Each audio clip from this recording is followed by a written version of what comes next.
Good morning guys. Ayan, ito po yung ating baboy ngayong paninda. Kalahati lang tayo. At nandito po tayo ngayon sa Talipapa at yun po yung ating manok, no? 15 piraso. Ayan po, at tayo po yung magkakalas na para makadisplay natin maaga. At ayan nga, magsisimula na po tayo magkalas. Una natin tanggalin yung dampalin. Hiwaan nyo lang po, katulad ng ginagawa ko. At bago nyo hilain para malambot po siyang hilain, o di matigas pagka hiniwaan nyo. At sunod naman natin tanggalin yung lomo.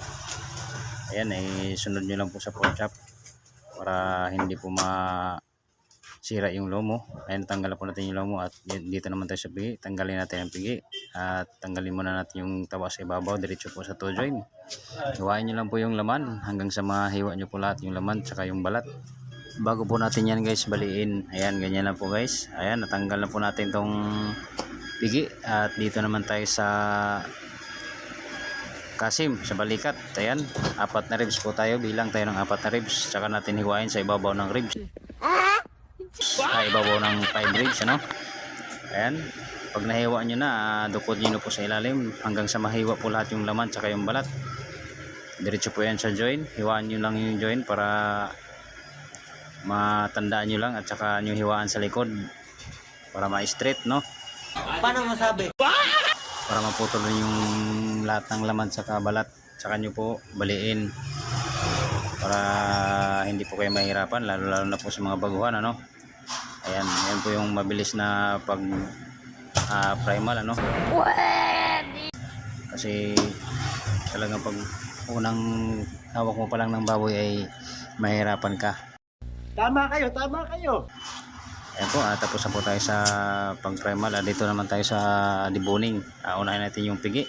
Tanggalin lang natin yung buto, yung balakang. Ngayon natanggal ko na po. Kailangan po malaman po sa pagtanggal natin doon kasi para mabilis siyang ibenta, no? At dito naman sa patang likuran, pa-islanding po ang hiwa. Diretso po yan sa joint. Galing ha? Ayan, tanggal na po natin. At tanggalin naman natin yung bias. Ang bias po ay hindi ko po nilalagyan ng laman yan. Ayan, ganyan na po unang hiwa nyo po. Kita nyo po kaagad yung buto. Pag nakita nyo po yung buto, sundan nyo lang yan. Idikit nyo lang yung kutsilyo para masimot po yung laman. Walang maiwan na laman. Hindi totoo yan. Ayan, paikot-ikot po yan. At yan, ganyan lang po pagtanggal. Ayan, tapos na po tayo sa pigi. At dito naman tayo sa kasim, sa balikat.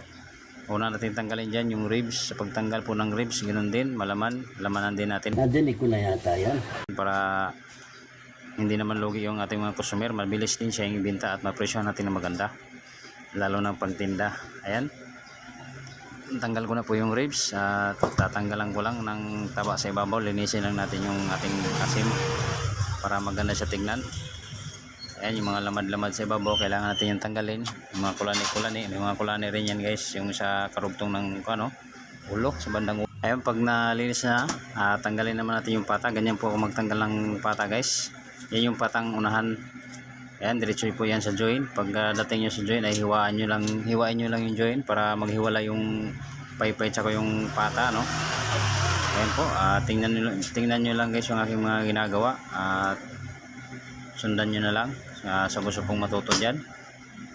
Ayan po, pasensya na po sa ating video at medyo hindi po na katutok sa pagtanggal ng patang unahan, ano, kasi nakalagay lang po yan, nakasabit lang po yung aking cellphone. Hindi totoo yan. Ayan, natanggal ko na po yung patang unahan at dito naman tayo sa shoulder blade. Ayan, ito po yung pinakamahirap na parte na tanggalan ng buto. Paano masabi? Lalo na po sa inyong mga baguhan, talagang dito po kayo mahihirapan. Ayan po, kailangan po nating kayasin na maigi yan. Tanggalin na putulin natin yung mga litin-litin, ano, sa bandang uluhan. Paikot na lang natin ang kutsilyo yan at saka natin hagurin, ano.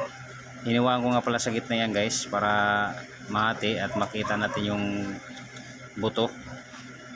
Ayan, nasundan nyo lang po yung aking ginagawa guys. Ayan, sana po makatulong po sa inyo, lalo po sa mga baguhan dyan. At ayan, sa mga bago pa lang po, huwag niyo pong kalimutan mag-subscribe at sana ipatuloy niyo po guys. Ayan, hanggang dito na lang po.